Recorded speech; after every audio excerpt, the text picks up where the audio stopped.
नमस्ते बिटिया, हमेशा खुश रहो बिटिया। I am Dr. Bharat Sharma, Assistant Professor, Department of Pathology, Faculty of Homeopathic Science, Jyoti Vidyapeeth Women's University, Jaipur. Today's topic is ischemia.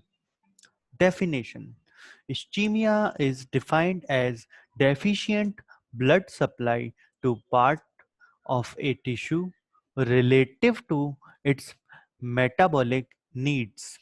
The cessation of blood supply may be complete ischemia, or partial, the partial ischemia. Effects of ischemia. First is hypoxia. Due to deprivation of oxygen to tissue relative to its need, this is the most important and common cause.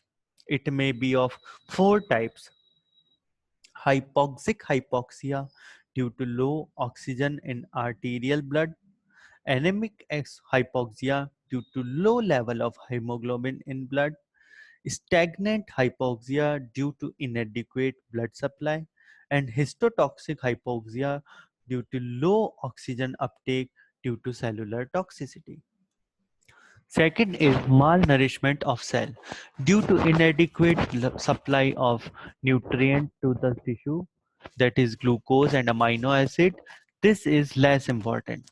Third is inadequate clearance of metabolites, which results in accumulation of metabolic waste products in the affected tissue. This is relevant in some conditions such as muscle aches after ischemia from heavy exercise. Now, luminal occlusion of artery or intraluminal. Examples are thrombosis and embolism. Causes in the arterial walls, intramural. First is vasospasm, hypothermia, ergotism, and a- arteriosclerosis, polyarteritis nodosa, thromboangiitis obliterans or Buerger's disease, severed vessel wall. Third is outside pressure on an artery, extramural, ligature, tourniquet, tight plaster and bandages, and torsion.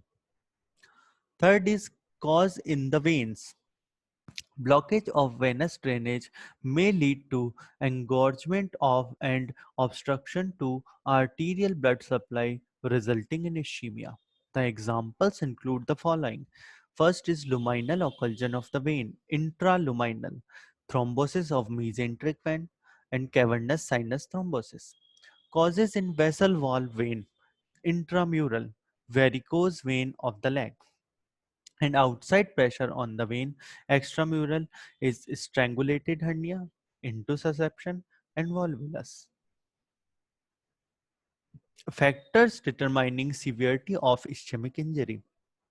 First is anatomical pattern, that is single blood supply with anastomosis, single arterial blood supply with rich anastomosis, parallel arterial supply, and double blood supply.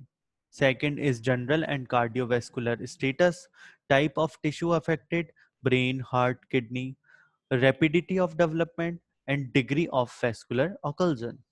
Effects of ischemia are variable and range from no change to sudden death. First is no effect on the tissue. Second is functional disturbance. Examples is angina pectoris. Third is cellular changes, cloudy swelling, atrophy to necrosis. And fourth is sudden death. This session is powered by Digital Version 2.0, Jyoti Vidyapeeth Women's University. I hope you all enjoy this session. If you have any query, please mention it in comment box. Thank you.